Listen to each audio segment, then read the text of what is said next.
Sébastien Jean, bonjour. Bonjour. Vous êtes directeur du CEPI et nous allons parler de commerce international. Alors, vous dites que la guerre commerciale entre les États-Unis et la Chine compterait pour 0,5 points de croissance en moins au niveau mondial. Alors, est-ce que cette guerre commerciale est vraiment responsable de ce ralentissement ou est-ce qu'il aurait quand même été là même s'il n'y avait pas eu cette guerre commerciale ? Alors, il est très compliqué aujourd'hui d'isoler l'impact économique de la guerre commerciale en particulier. Mais on peut trouver un certain nombre d'éléments, disons, pour procéder à cette analyse. D'abord, regardez les flux qui sont directement touchés. Les produits chinois, par exemple, qui font l'objet de droits de douane aux États-Unis.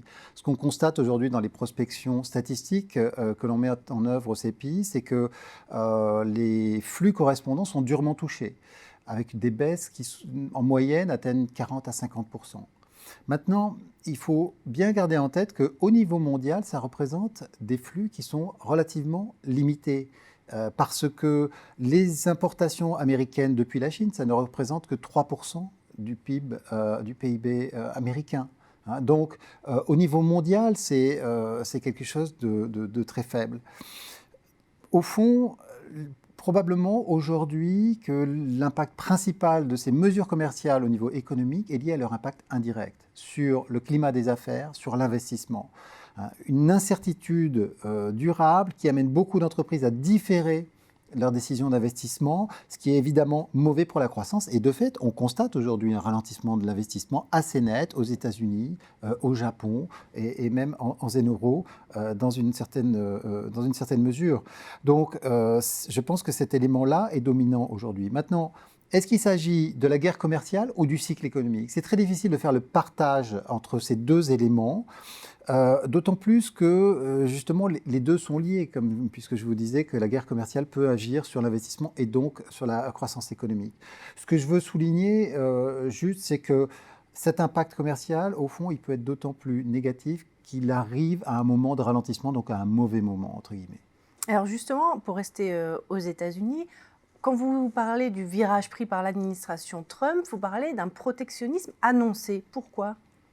Je crois qu'il est important d'essayer de répondre à la question de fond qui est de savoir c'est ce qui est en train de se passer aujourd'hui, c'est simplement les lubies d'un président qui est à tous égards extrêmement particulier, disons, et donc est-ce qu'il faut s'attendre à ce que ça s'arrête quand il s'en va, ou bien est-ce que c'est quelque chose de plus structurel ? Et il me semble que même s'il y a évidemment des obsessions, des provocations qui sont spécifiques à la personne de Donald Trump, il y a des questions plus structurelles qui expliquent pourquoi cette crise protectionniste, cette crise commerciale, disons, d'une certaine façon, pouvait être attendue. Il y a en gros 3 problèmes structurels. Le premier, c'est que les avantages comparatifs d'aujourd'hui ne sont plus ceux d'hier.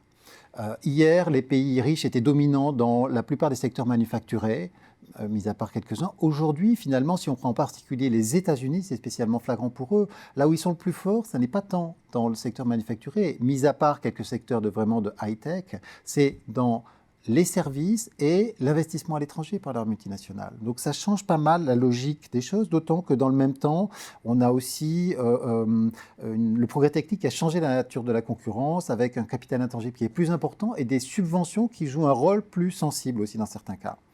Le deuxième élément, c'est que certains des pays en développement d'hier sont des grands émergents aujourd'hui. Et donc pour des raisons historiques, on a en fait il y a une véritable asymétrie dans le traitement dans le système commercial entre les pays en développement et les pays riches, si bien qu'on a peu de marge de manœuvre pour négocier un accord avec eux aujourd'hui. Et le troisième élément qui, je pense, rend la situation problématique, c'est que l'économie mondiale aujourd'hui est devenue multipolaire, ce qui la rend en fait très difficile à gouverner. Il n'y a plus de leader pour montrer la voie, si vous voulez, pour coordonner le fonctionnement.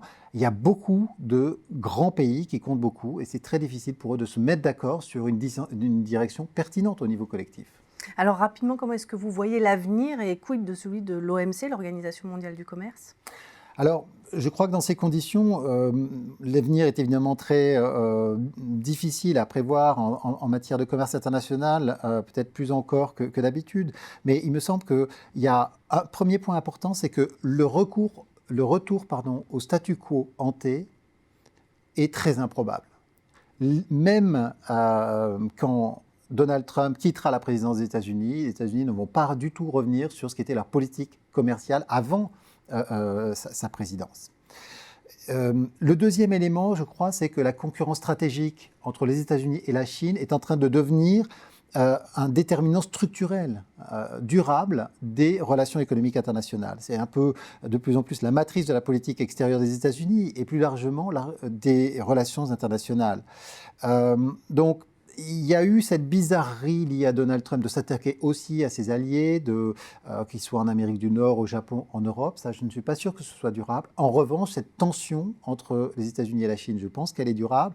Et cette pression d'un certain nombre de gens aux États-Unis pour essayer de découpler au moins partiellement l'économie américaine de l'économie chinoise, je crois aussi qu'elle est là pour rester. Ce découplage, à court terme, il est impossible parce que les interdépendances sont beaucoup trop étroites et complexes. Mais à long terme, je pense qu'un signal est donné, au moins partiellement, il est inévitable. Il ne sera pas du tout complet, mais il y aura, je pense, une diminution de l'intensité de ces interdépendances entre les États-Unis et la Chine. Merci Sébastien Jean pour cette analyse. Merci à vous.